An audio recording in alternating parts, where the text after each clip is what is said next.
You know, there are times when you actually pinch yourself about having this job because it can be that much fun. And what Miami and Chicago are doing right now is pinch-worthy. Both of them have recent titles, the Blackhawks in 2010, the Heat just last year, but both are on win streaks that even those title teams couldn't match.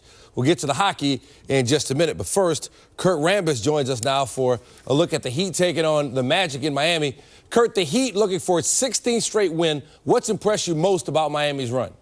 Well, except for the third quarter in tonight's game, it's been their tenacious defense throughout this streak. During the streak, Miami's averaged 107 points per game. They've been shooting 52% from the floor, so the offense has been pretty good, too. But the Magic took them to overtime the last time they met, and they got all they wanted in this one as well. Heat on the break, LeBron James, Dwayne Wade, back to James. And they're so difficult to deal with in transition, Kurt. Absolutely. This is what their defense creates. Whenever they're aggressive and active defensively, they turn that defense into transition offensive opportunities, and that's when they're playing their best basketball. And look at how high James got up to throw that one down. Under a minute to go in the second quarter. James letting the inbounds pass roll. Picks it up just before half court. Took him 3 dribbles to get to the bucket and throw it down. He had 26 points on just 14 shots. Heat up 15 at halftime. Fourth quarter, he really got good. Magic down 2. Jameer Nelson. Orlando up 1 after the free throw. Nikola Vucevic, a big part of the story here. 20 points, 29 rebounds December 31st against the Heat. Magic up 1 more. Harkless airballs to 3. And Vucevic doing it again, Kurt. Absolutely. He's a terrific rebounder. He's been playing very well. He's one of the most improved players in the league. So far in this ballgame, 25 points, 21 rebounds. Orlando up 3, under 2 minutes left. Nelson again, 16 points for him. Orlando up 3, but they got some foul trouble to deal with. Tobias Harris gets the baseline floater, but call for the offensive foul. What do you think, the right call? Yeah, it's a right call, but it's a tough call by the referee. You see the launch pad already lifting off by the offensive player, but it looks like Battier got his feet set before that happened. Ensuing Heat possession, Vucevic called for a loose ball foul, grabbing Chris Bosh's jersey, no doubt about that one. Vucevic fouls out after Harris fouls out, so remember that. 20 seconds ago, Magic still at 1. Aaron Aflalo to Al Harrington.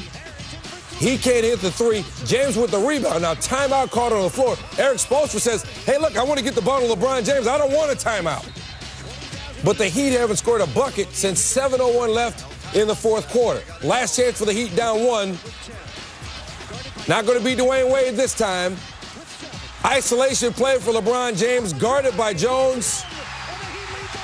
The layup gives Miami the lead. Magic with 1 final heave, but it's off the mark. James said he had no intention of shooting a jumper.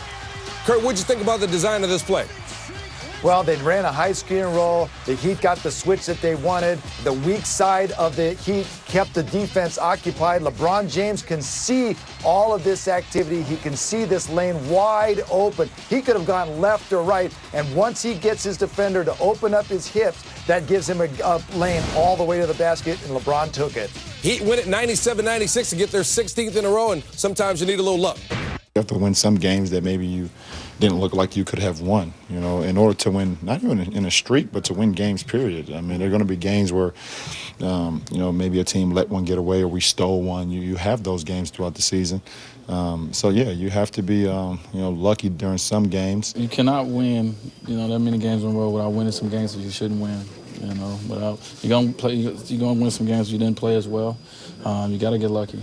You know, you got to get some breaks. You got to get some opportunities. You're gonna play very well. You know, so you don't go on these streaks without, you know, having a little luck. Listed here, every potential go-ahead shot that James has taken in the final 10 seconds of the fourth quarter or overtime since he joined the Heat. As you can see, up until Wednesday against the Magic, he had missed every single one of them. There was so much talk about that. But this is his first game winner since 2009 with the Cavaliers, and it helps Miami win this one. So, Kurt, sometimes you just have to find a way to win even when you're not playing your best game. Absolutely. I thought the Heat played a very good first half, but then in the third quarter, they just took their foot off the pedal. They stopped being aggressive. And if they're not an aggressive, active defensive team, it really hurts their offense because that means they're playing half-court offense, and you saw that they were not making their outside shots. Regardless of how many times they penetrated, they were finding shooters, they were getting shots, but they couldn't knock them down. The Heat play their best basketball when their defense creates offense, and then it's almost impossible to stop them in transition. 16 in a row and counting. Kurt, thanks for the knowledge. The Heat extended their franchise record with a 16th straight win on Wednesday. They had Orlando at their place, and the Magic just refused to disappear. Second quarter, Miami up 10 and running. LeBron James to Dwayne Wade, back to James, to give and go, and it's gone. Wade had 24 points, but the Magic erased a 20-point deficit in the second half off the air ball. Nikola Vucevic, he had 25 points and 21 rebounds. Less than 2 minutes left, Magic up 1. Jameer Nelson, 16 points for him, 14 assists, and Orlando up 3. They're starting to believe they're going to win this. Under 30 seconds to go, Magic up 1. DeQuan Jones blocked from behind by Dwayne Wade. Huge defensive play. After Al Harrington missed, the Heat with a chance to win the game, still down 1. LeBron James, with Jones on him, said he knew he was going to the rim, wasn't going to settle for a jump shot. One final chance for the Magic, but it's off the mark. Believe it or not, it's the first game winner in the final seconds. First go-ahead shot, I should say, in the final seconds for James since he's been with the Heat. He had 26 points. After the game, he spoke with Israel Gutierrez. What's it about these non-playoff teams at home that's been a challenge for you guys? It doesn't matter who we're going against, no matter the record. We just want to win. We took a step backwards in the third quarter, but we picked it up in the fourth and was able to get one more stop and also get another bucket. We hear about it. Obviously, it's a hot topic. Us and the Blackhawks. You can't turn on TV, ESPN, or whatever without hearing about it. But no, it really don't affect us in that sense. We just want to win. We want to win every game we play. Wade, always repping for Chicago. So how long will the Heat streak last? Miami gets the Sixers on Friday before a big showdown Sunday against the Pacers. Indiana has won both of its games against the Heat this season, so chance for some Miami payback on Sunday. Following that, a home game against Atlanta before a stretch of 9 of 11 games on the road. Great finish in South Florida for the Magic and Heat. Less than 10 seconds to go. They clear it out for LeBron James, and he goes to work. Game-winning layup for him. So we told you who won, but there's another top play from this game. Sir. Number 2 for the Magic and Heat off the turnover. Heat on the break. Transition is their game. Oh, behind the bag, fancy up top for LeBron James. 16 in a row for the Heat. Not much you can do about that. Look at how high James got up to finish that.